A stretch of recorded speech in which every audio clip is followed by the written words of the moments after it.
Cool. So this is gonna be like a sample lesson, just so people can get an idea of how I approach teaching. Yeah, a lot of what I do is using etudes, which are just like short pieces that I write to illustrate particular concepts or techniques. It's sort of like a straightforward, like, starting out kind of a simpler, like more digestible format. And I kind of build with them. So start with something, like I said, simple usually, and then kind of use the basic structure to, I guess, build more complexity with, whatever idea we're working with. So this lesson is going to kind of cover one that focuses on melodies on the B string and uses hammer-ons in the melody. It's in drop D, so we'll also kind of get an idea of some of the ways that I approach Travis picking patterns in drop D.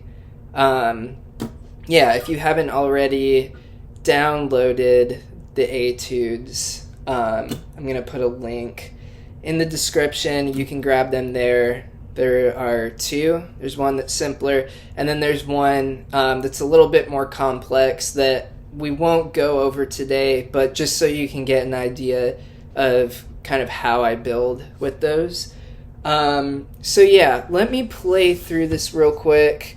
I have it pulled up on my computer. I use a program called MuseScore to transcribe everything, so it all looks clear. It's all like done, digitally. And I usually share my screen with MuseScore open during lessons so that students can kind of see exactly what I'm talking about. I can kind of use my cursor to point to stuff. And then also if I want to make changes on the fly, just depending on, where we go with a particular piece, I can do that as well in real time. And then I export everything and send them to my students. So you'll always have those to work with when you're practicing. And let me play through this one real quick. So we've got, again, it's in drop D. Okay, so...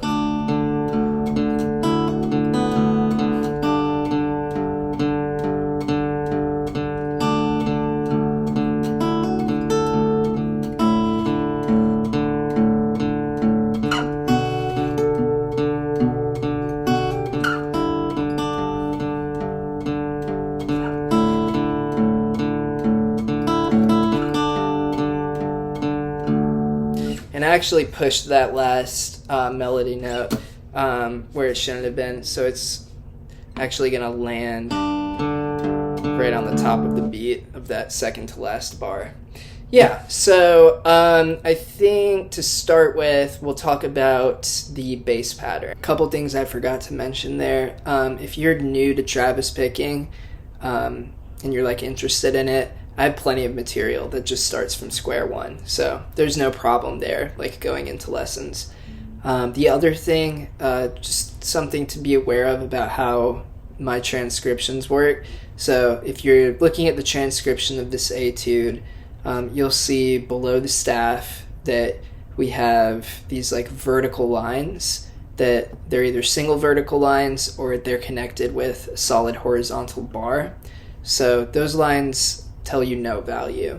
The ones by themselves are quarter notes, which if you count them out, they're 1, 2, 3, 4. And then the ones that are connected with the bars, those are eighth notes. You count those 1 and 2 and 3 and 4 and. So before you hop off because, you hate theory or whatever, this is just something that I use to kind of clear up any ambiguity about where or when you're playing the notes, where the notes fall in the bar, all of that good stuff. Anyway, let's talk about the bass pattern first. So I'm gonna play through it and I will call out the chord names as we go along, and also their numbers in case you use the number system. pretty much what's happening is we're pedaling between a note on the low string, which is D in this case. So I'm just going to call it the 6th string or the low string instead of the E string. Yeah, either the open note on the low string or a fretted note, and then open D throughout the whole thing. So you've kind of got that sustained pedaling sound, which is something I like to use a lot. But yeah, starts with 2 bars of D, 2 bars of G, 2 bars of D, 2 bars of A, 2 bars of B minor, down to G, A, G, and ends on D.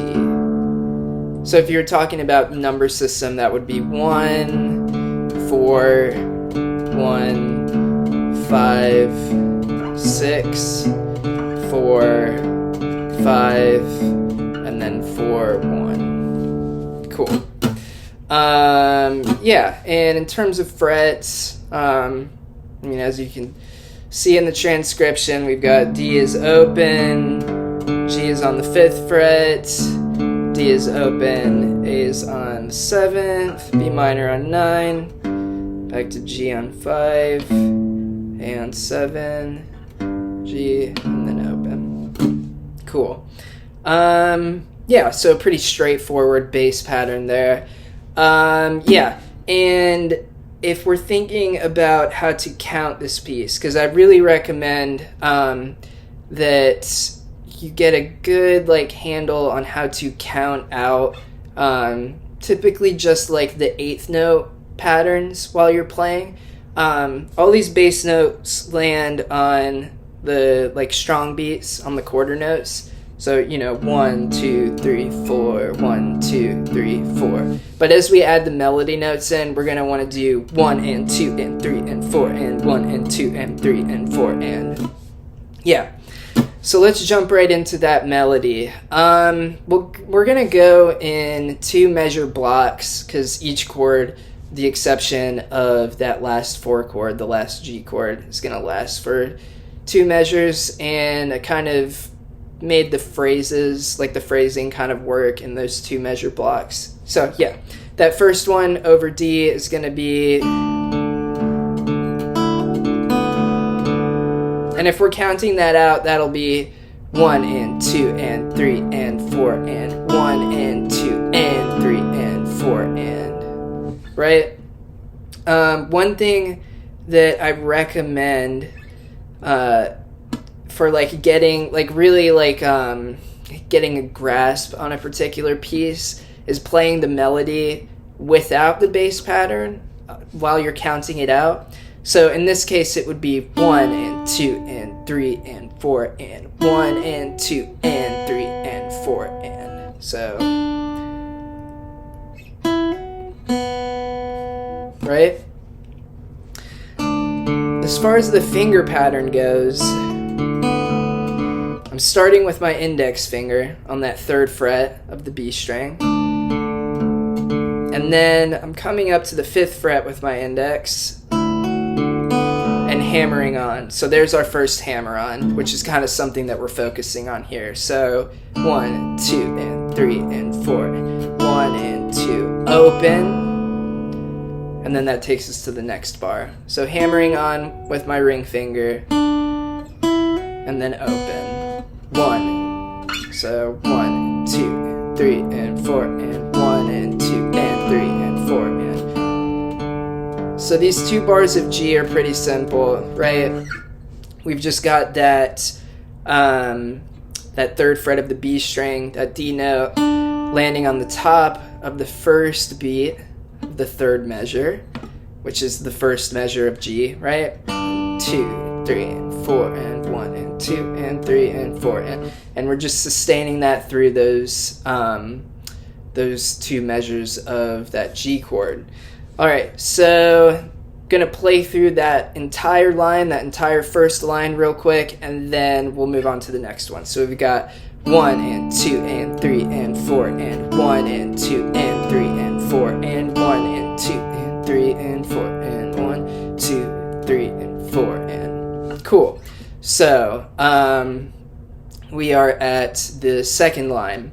Back to the 1 chord, back to D, 2 and 3 and 4 and 1 and 2 and 3 and 4 and. So the rhythm of this phrase is the same, but we've got a different note. We're ending on a different note. So almost the same. This is something that I like to do, is kind of maybe like build a consistent theme within these etudes, and then sort of make, maybe small changes to it throughout the piece to kind of give us like a home base to work off of. So what's happening in this one is that instead of going to that open B, we're going up to the 10th fret of the B string. So we're playing that A note there on the 10th fret for that final note. So that entire phrase again is 1 and 2 and 3 and 4 and 1 and 2 and 3 and 4 and. So ring finger is coming up to the 10th fret there.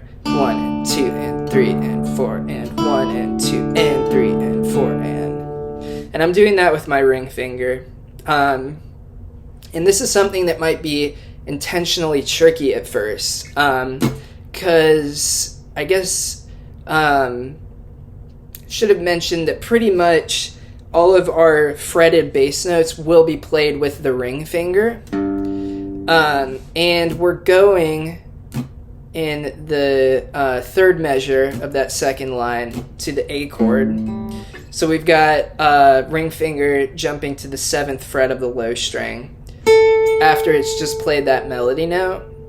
So however, long you can sustain that note and comfortably get to that next bass note, that's something that you can kind of work on with this piece. Is kind of an awkward jump, but it's definitely worth it to get comfortable with jumps like that. So we've got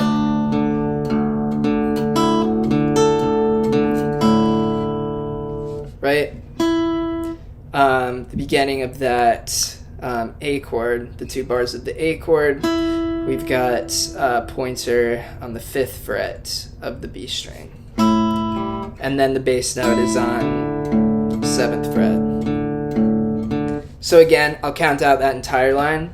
1 and 2 and 3 and 4 and 1 and 2 and 3 and 4 and 1 and 2 and 3 and 4 and 1 and 2, 3, 4. Cool. So that's the first 2 lines. We're going to move on to the third line here. So we're going to B minor. And we've got, let's see, 1 and 2 and, or 1 and 2 and 3 and 4 and 1 and 2 and 3 and 4 and. So 1 and 2 and 3 and 4 and 1 and 2 and 3 and 4 and. So the phrasing has changed there a little bit. If we're playing just the melody, I'll talk about the actual finger pattern in a second here, but just to kind of count out that phrasing, that's going to be 1 and 2 and 3 and 4 and 1 and 2 and 3 and 4 and, with our hammer on there.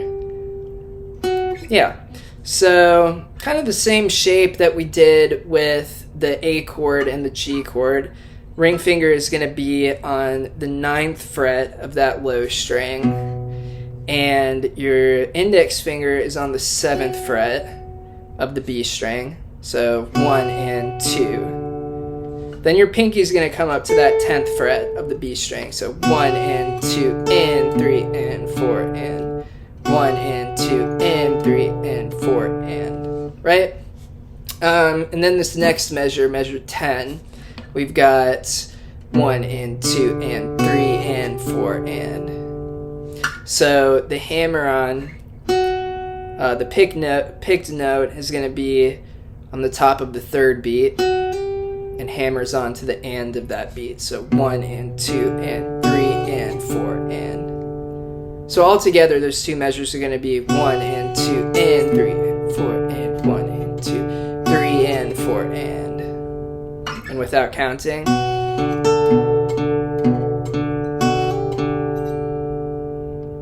Cool. And next we're going to the 4 chord, the G chord again. And this time we also have a little bit of a different phrase. So we're going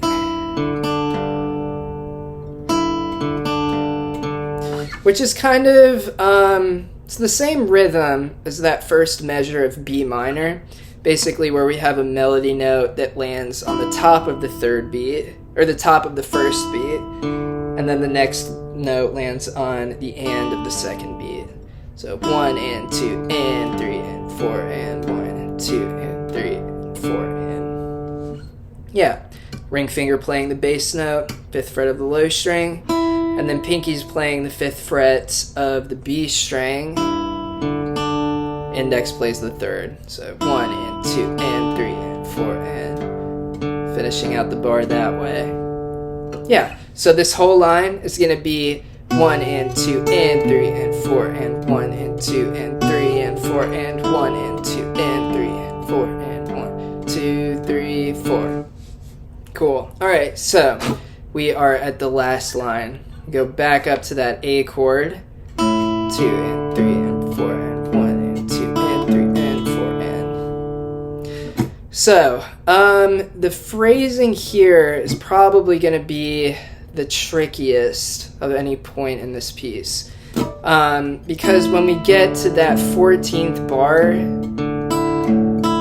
we have the hammer-on beginning with a plucked note on the offbeat. 1 and 2 and 3 and, which means that we're hammering on to the strong beat while we're picking with the bass note. 1 and 2 and 3 and 4 and 1 and 2 and 3 and 4 and. So that can be a little tricky to get at first, because you're playing the melody over that strong beat, but you're not picking it out. So if that's something that trips you up a little bit, it would be worth it to kind of isolate that section. As with anything, if there's any like particular part of a phrase in this etude, it's worth it to kind of isolate that, even if it's just, say measure 10 was tripping you up, just the hammer on. It would be worth it to just sit there for a little while and just kind of get a feel for the mechanics, and then slowly add in,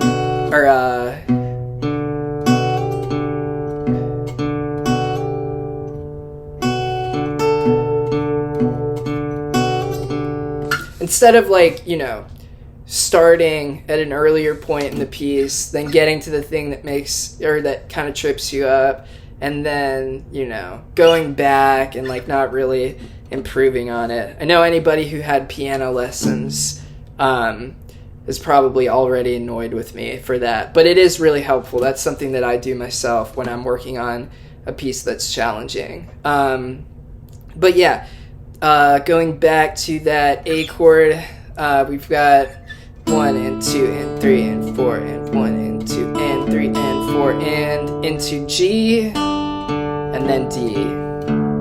So that G is simple enough. Index is on the 3rd fret of the B string, ring finger on the 5th fret of our 6th string, and we're just sustaining that note through.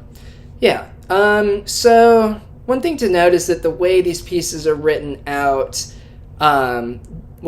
especially with the melody notes, it's kind of just telling you where the note lands, and it's sort of up to you to decide how long you're going to sustain any given note. Typically you want to do it, as long as you can to connect those notes, but still comfortably switch between the shapes. Obviously that's not always the case, but there is a little bit of kind of interpretation involved with that aspect of it. So I'm going to play through this entire piece again, just kind of slowly. I'm not going to worry about counting this time since we've already counted the whole thing out. And then after that, I'm going to go ahead and play the other etude, which is kind of the same theme as this one, but a little bit more complicated. So we've got...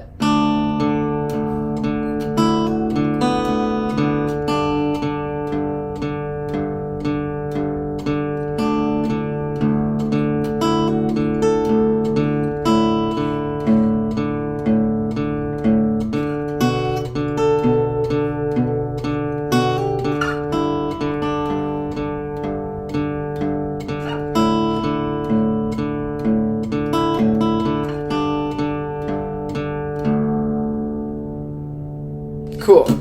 So, let me pull up the next one. Yeah.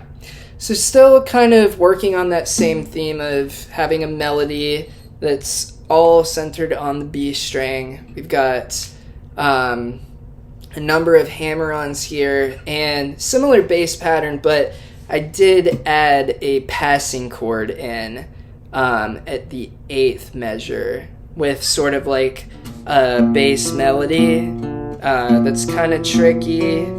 And yeah, let me see. Go ahead and just play through that.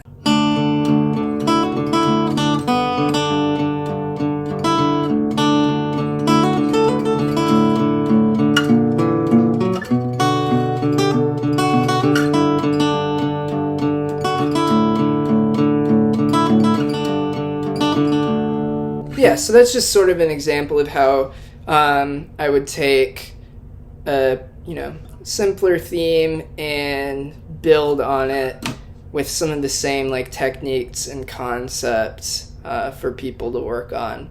So yeah, if you found this fun or interesting and would like to schedule a lesson, feel free to reach out, and yeah, I hope to hear from some of you. So thanks.